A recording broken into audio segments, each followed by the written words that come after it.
Assalamualaikum warahmatullahi wabarakatuh. Saya akan menjelaskan tentang pengertian mutlak dan muqayyad. Mutlak dari segi bahasa adalah suatu yang lepas atau tidak terikat, sedangkan muqayyad adalah suatu yang terikat. Pengertian mutlak dan muqayyad menurut kitab Manul Qoton, mutlak adalah menunjukkan pada suatu hakikat tanpa adanya qayyid atau pembatas, sedangkan muqayyad adalah menunjukkan pada suatu hakikat dengan adanya qayyid. Menurut T.M. Hasbi Asy-Siddiqi, mutlak adalah lafaz yang menunjukkan pada suatu benda atau beberapa benda dengan jalan yang berganti-ganti. Sedangkan muqayyad adalah lafaz yang menunjukkan pada suatu benda dengan adanya suatu batasan. Menurut Abdul Hamid Hakim, pengarang dari kitab As-Sulam, mutlak adalah sesuatu atau lafaz yang menunjukkan pada hakikat tanpa adanya ikatan. Sedangkan muqayyad adalah lafaz yang menunjukkan pada suatu hakikat dengan adanya ikatan. Jadi bisa disimpulkan bahwa mutlak adalah lafaz yang menunjukkan pada suatu hakikat tanpa adanya batasan, sedangkan muqayyad adalah lafaz yang menunjukkan pada suatu hakikat dengan adanya batasan.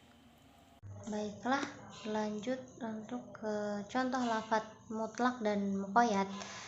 Jadi contoh yang pertama itu adalah contoh mutlak dalam firman Allah dalam ayat Fatahri Raqabah di surat Al-Mujadalah ayat 3, yang mana artinya adalah maka wajib atasnya memerdekakan seorang hamba sahaya. Jadi lafaz Raqabah di sini adalah nakiroh dalam konteks kalimat positif. Maka di sini berarti boleh memerdekakan hamba sahaya yang tidak mukmin atau hamba sahaya yang mukmin. Kemudian contoh kedua, Fatahri Raqabatin mu'minah dalam surah An-Nisa ayat 92, yang mana artinya adalah maka hendaklah pembunuh itu memerdekakan budak yang beriman. Nah, sedangkan di sini itu adalah lafaz raqabah di surah An-Nisa ini adalah tidak sembarangan hamba sahaya yang dibebaskan, tetapi ditentukan hanyalah hamba sahaya yang beriman. Jadi ketika contoh yang pertama tadi adalah tidak ditentukan budaknya itu harus mukmin atau tidak. Namun untuk yang contoh kedua ini maka harus memerdekakan budak yang beriman. Makasih. Hukum lafaz mutlak dan muqayyad. Nas yang mutlak hendaknya tetap dipegang sesuai dengan sifat kemutlakannya. Begitu juga dengan muqayyad selama tidak ada dalil yang membatasinya. Lafaz mutlak tidak menjadi terpakai jika ada muqayyad yang menjelaskan sebab dan hukum tersebut. Terima kasih. Bismillahirrahmanirrahim. Assalamualaikum warahmatullahi wabarakatuh. Nama saya Muhammad Yusuf Ridhofi. Saya dari kelompok 6.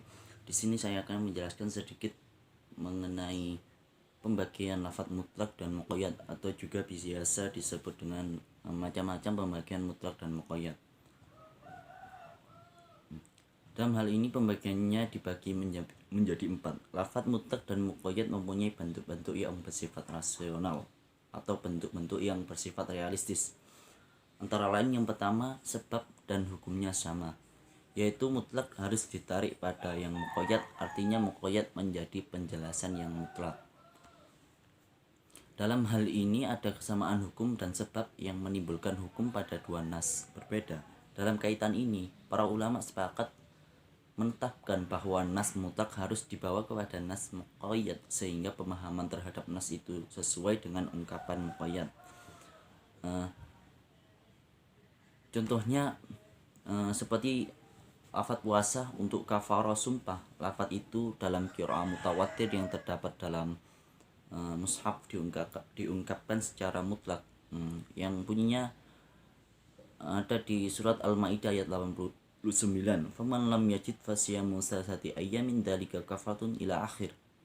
Lafaz fasiyamu salasati ayyamin itu dimuqayyadkan atau dibatasi dengan kata at-tatabu, yaitu berturut-turut seperti dalam qiraah Ibnu Mas'ud yang bunyinya fasiyamu salasati ayyamin mutatabi'atin. Pengertian lafaz yang mutlak ditarik kepada yang muqayyad karena sebab yang satu tidak menghendaki dua hal yang bertentangan. Sekarang yang kedua, Yang kedua yaitu sebab sama namun hukum berbeda. Artinya masing-masing mutlak dan muqayyad tetap pada tempatnya sendiri. Dalam hal ini ada dua nas yang masing-masing terdiri dari dua nas mutlak dan nas muqayyad. Antara kedua nas ini berbeda hukum namun sama sebabnya. Para ulama sepakat menetapkan bahwa masing-masing nas dipahami secara tersendiri. Misalnya contoh lafadz mutlak yang menerangkan tentang tayamum. At-tayammum surbatan lil wajhi wal yadain.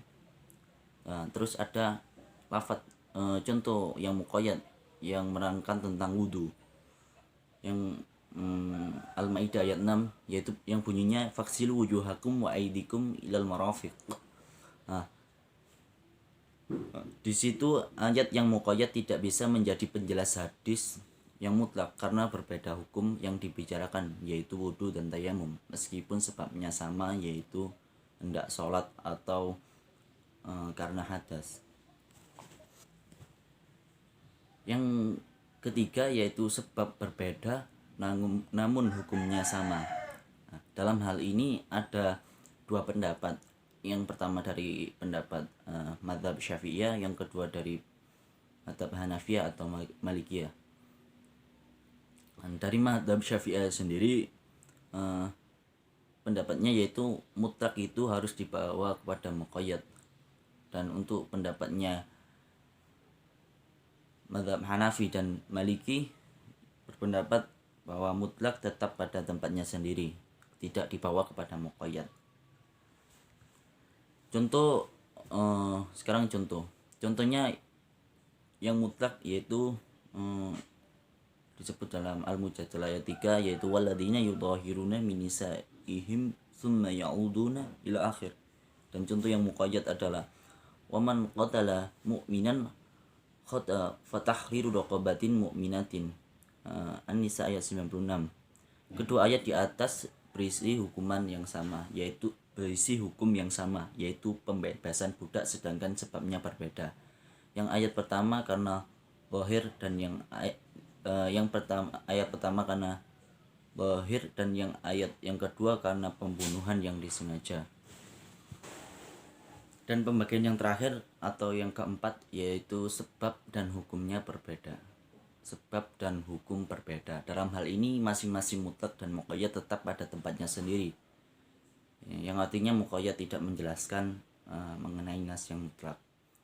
Contoh dari yang mutlak contohnya adalah wasariqu wasariqatu faqta'u aydiyahum. Pencuri laki dan perempuan potonglah tangannya. Dan contoh dari yang muqayyad adalah ya ayyuhalladzina amanu idza qumtum ila sholati faghsilu wujuhakum wa aydikum ilal marafiq. Ayat Al-Maidah ayat 6. Dalam nas di atas nas mutlak dan muqayyad, ayat yang muqayyad itu tidak bisa menjadi penjelas yang mutlak karena berlainan sebab yaitu hendak sholat dan pencurian. Di sini sudah terlihat jelas bagaimana karena perbedaan sebab yaitu yang pertama sebabnya hendak sholat dan yang kedua sebabnya yaitu pencurian. Dan berlainan pula dalam hukum yaitu wudu dan potong tangan. Hukum dari sholat itu sebabnya sholat terus hukumnya wudu. Jika pencurian sebabnya pencurian terus hukumnya adalah potong tangan. Kurang lebihnya mohon maaf dari saya. Wallahul muwaffiq ila aqwamit thoriq. Wassalamualaikum warahmatullahi wabarakatuh.